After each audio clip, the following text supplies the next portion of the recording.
ये जो इम्पोर्टेड हुकूमत है, ये खान साहब के ऊपर जो कातलाना हमला हुआ है उसमें मुलव्वस है। अगर इनको परेशानी नहीं है तो रोज़ाना क्यों नई JIT बनाते कि ये 4 अफसरान जो हैं ये मुलव्वस हैं इस चीज़ में कि ये सारा डेटा ख़राब कर रहे हैं, ये सारा जो इन्वेस्टिगेशन है इसको ख़राब कर रहे हैं। कोई बेगुनाह नहीं है। अगर ये इतने बेगुनाह होते तो ये JITs क्यों नहीं बना रहे हैं? जो JIT चल रही थी वो चलने देते इसको। ये जो इंटरिम हुकूमत है जो आजकल माशाल्लाह इनकी घर की बांदी का काम कर रही है, नून लीग की घर की बांदी है, इंसाफ ये कैसे होने देंगे? वजह ये खुद मुलव्वस है। लेकिन मैं सनाउल्लाह साहब आपको बताती चली जाऊं, तुम खड़े रहो उधर, हम भी इधर खड़े हैं। इस वक्त आप सवाए सारे पाकिस्तान पे जुल्म करने के अलावा कुछ नहीं कर रहे। लोगों के घर एक वक्त खाने की रोटी नहीं रही। आपने इस 10 महीने, आज साल हो गया आपकी हुकूमत को, क्या किया आपने? आपने महंगाई आसमान पे कर दी है। इस वक्त पेट्रोल की कीमत कहाँ चली गई? वो IMF वाले जड़े उन्होंने पीछे तुसी डार साहब फिर रहे सन, वो भी अप्रैल पे बात ले गए हैं।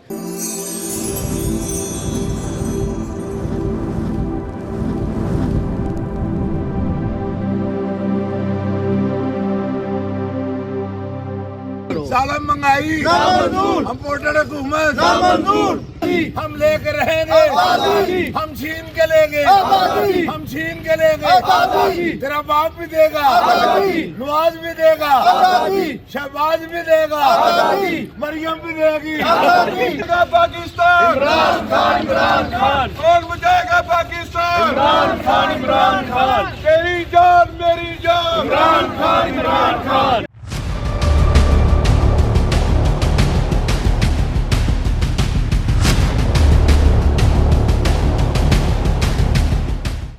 बिस्मिल्लाहिर्रहमानिर्रहीम। मैं आपको आज का जो यहाँ कार्रवाई से पहले ये बता दूँ कि क्या सिलसिला चल रहा है।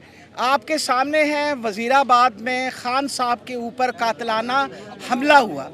कातलाना हमला होने के बाद हमारी बेशतर कोशिशें करने के बावजूद, क्योंकि हमने 3 नाम नामज़द कर रखे थे FIR के लिए, जिसके अंदर हमने कहा हुआ था कि जी अपना राना सनाउल्लाह, अपना शहबाज शरीफ और डर्टी हैरी, ये तीनों ज़िम्मेवार थे और हमारी FIR नहीं दर्ज हो रही थी। JIT बनाई गई और आपको पता है जो JIT बनाई गई, उन्होंने अपनी जब इन्वेस्टिगेशन शुरू की तो उसके अंदर 4 ऐसे अफसर थे जिन्होंने हमारा एविडेंस जो था उसको खुर्द बुर्द करने की कोशिश की, उसको ख़राब करने की कोशिश की। उसकी वजह से प्रोसिक्यूटिंग जनरल ने उनके ऊपर होम डिपार्टमेंट इन्वेस्टिगेशन करके उन 4 बंदों को पीडा एक्ट लगा दिया कि ये 4 अफसरान जो हैं ये मुलव्वस हैं इस चीज़ में कि ये सारा डेटा ख़राब कर रहे हैं, ये सारा जो इन्वेस्टिगेशन है इसको ख़राब कर रहे हैं। उनको हटा दिया गया। जो आखिरी JIT हमारी हुकूमत ने बनाई थी, जो कि एक जायज़ JIT थी, कैबिनेट के अप्रूवल से बनाई गई, उस JIT को का कन्वीनर जो थे वो महमूद डोगर थे, CCPO, और जो उसका इन्वेस्टिगेटिंग ऑफिसर थे वो अनवर हुसैन शाह थे। इन्होंने इस इंटरिम गवर्नमेंट ने आते सार, और ये ऊपर जो ये बैठी हुई है इम्पोर्टेड हुकूमत, इन्होंने पहला काम किया कि CCPO जो कि कन्वीनर थे उनको हटा दिया गया। उनको हटाया इसलिए कि जो जेन्युइन सारी इन्वेस्टिगेशंस और एविडेंस शो हो रहा था वो ये था कि खान साहब के ऊपर असैसिनेशन अटेम्प्ट की गई थी। इसमें एक बंदा नहीं मुलव्वस था, इसमें 3 बंदे मुलव्वस थे मिनिमम। 2 की तो डेफिनेटली एक्स्ट्रा खौल जो मिले उनको भी इन्होंने खुद बुर्द करने की कोशिश की। इस चीज़ को मद्देनज़र रखते ही हुए आपको पता है कि हम मुसलसल यहाँ पेशियाँ भुगत रहे हैं एंटी टेररिज्म कोर्ट के अंदर। आज जिस मुल्ज़िम की बात कर रहे हैं कि जिसको कह रहे हैं कि जी वो इसलिए बेगुनाह है क्योंकि वो नून लीग का है, तो हम ये बताना चाहते हैं कोई बेगुनाह नहीं है। अगर ये इतने बेगुनाह होते तो ये JITs क्यों नहीं बना रहे हैं? जो JIT चल रही थी वो चलने देते इसको। इनको फिक्र पड़ गई कि इनके नाम जो है निकल आएंगे इसके अंदर, इसने इन्होंने पहला एक गलत काम किया। इन्होंने इस्लामाबाद की एक JIT वहाँ से फेडरल गवर्नमेंट ने बना के भेजी, उसको हमने हाई कोर्ट लाहौर के अंदर चैलेंज कर दिया। इन्होंने जब देखा कि वो JIT चैलेंज हुई है तो ये जो इंटरिम हुकूमत है जो आजकल माशाल्लाह इनकी घर की बांदी का काम कर रही है, नून लीग की घर की बांदी है, इन्होंने एक और JIT बना दी। और जुल्म खुदा का ये है कि उस JIT में वो 4 अफसरान रखे गए जो 4 अफसरान के खिलाफ पीडा एक्ट लगाया जाए। वो 4 अफसरान जो पहले मुलव्वस थे हमारा सारा रिकॉर्ड खुर्द-बुर्द करने में, एविडेंस को ख़राब करने में, जिनके ऊपर प्रोसिक्यूटिंग जनरल ने कहा था कि इन चारों को हटा दो, इनके ऊपर पीडा एक्ट हो, और ये सारा कुछ ये होम डिपार्टमेंट ने कहा था। उन 4 बंदों को उन्होंने लगा दिया है एज इन्वेस्टिगेटिंग ऑफिसर्स। इससे बड़ी ज़्यादती और जुल्म नहीं कर सकते ये। इंसाफ ये कैसे होने देंगे? वजह ये खुद मुलव्वस है। हम तो पहले दिन से कह रहे हैं कि ये जो इम्पोर्टेड हुकूमत है, ये खान साहब के ऊपर जो कातलाना हमला हुआ है उसमें मुलव्वस है। अगर इनको परेशानी नहीं है तो रोज़ाना क्यों नई JIT बनाते? आज कोर्ट में हमने ये बात बता दी थी कि एक एविडेंस है, इस जो बंदा है इसके जो मोबाइल से सारा रिकॉर्ड निकला है वो एक DVD में है। हमने इनसे कहा कि वो DVD सुना देना, पता तो चले ना उसमें क्या क्या है। आप ये क्यों उस चीज़ को क्यों? उन्होंने कहा मतलब ऐसा सवाल कीजिए, साढ़े को DVD प्लेयर नहीं सी। मैं ये कोई बात होती है करने वाली? इतना बड़ा, इतना हाई प्रोफाइल ये इस वक्त इन्वेस्टिगेशन हो रही है। आपके एक्स प्राइम मिनिस्टर, पाकिस्तान की सबसे बड़ी सियासी पार्टी का चेयरमैन, उसकी इन्वेस्टिगेशन हो रही है, और आप इस तरह गैर ज़िम्मेवाराना आके यहाँ जवाब देते हैं कि जी वो DVD नहीं था। अब मकसद ये है कि आज जज साहब ने कहा है कि अगली तारीख़ हमारी 13 तारीख़ की है। मैं आपको बता रही हूँ 13 तारीख़ को हम दोबारा आएंगे। 13 तारीख़ को ऑलरेडी हमने दोनों JITs जो उनको चैलेंज कर रखा है अपना लाहौर कोर्ट के अंदर, लाहौर हाई कोर्ट के अंदर, वहाँ से DB में हम अपनी वो करके पेशी, उसके बाद इंशाल्लाह यहाँ आएंगे। हम इंसाफ चाहते हैं, हम सिर्फ इंसाफ चाहते हैं, और हमें उम्मीद है कि इंशाल्लाह जुडिशरी ज़रूर इंसाफ देगी।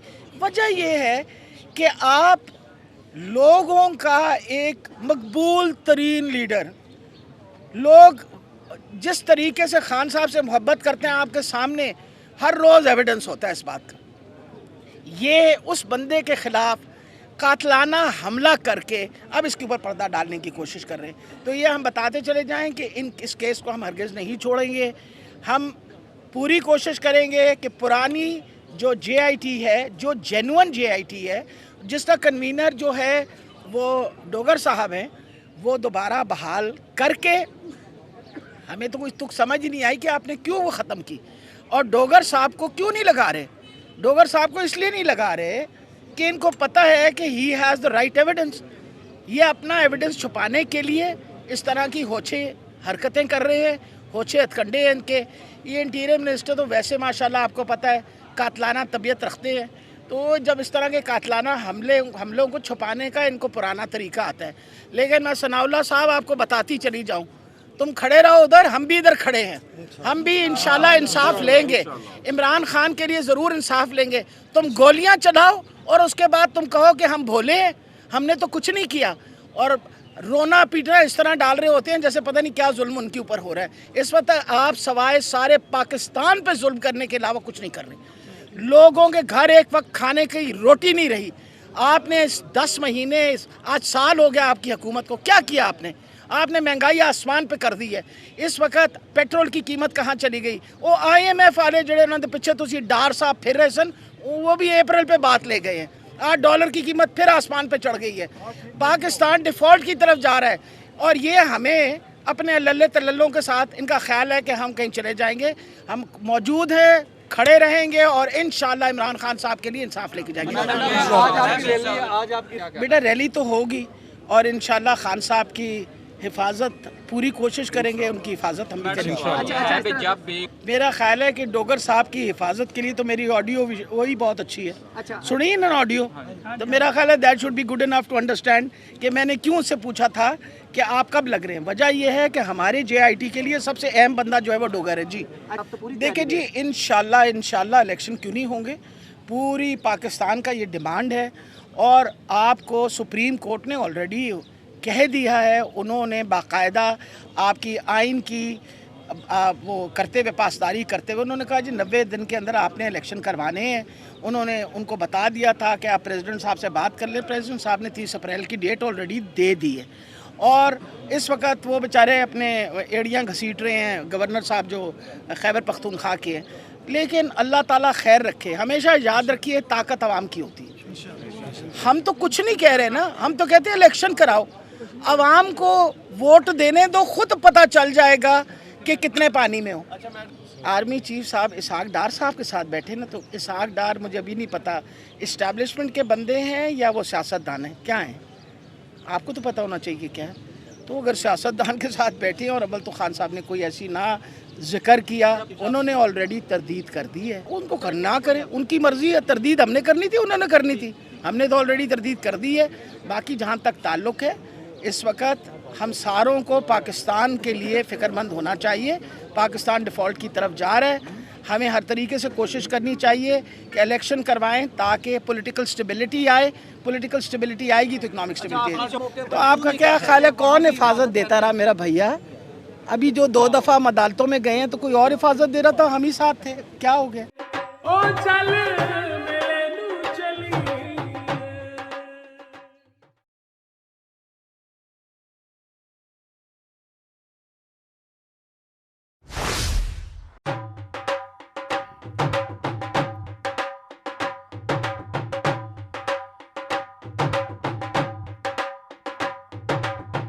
रौनक हो जाऊं चट में, चल मेले नू चलिए। ओ रौनक हो जाऊं चट में, चल मेले नू चलिए। मल्ला कट कुड़ दे वट में, चल मेले नू चलिए। हाय चल चल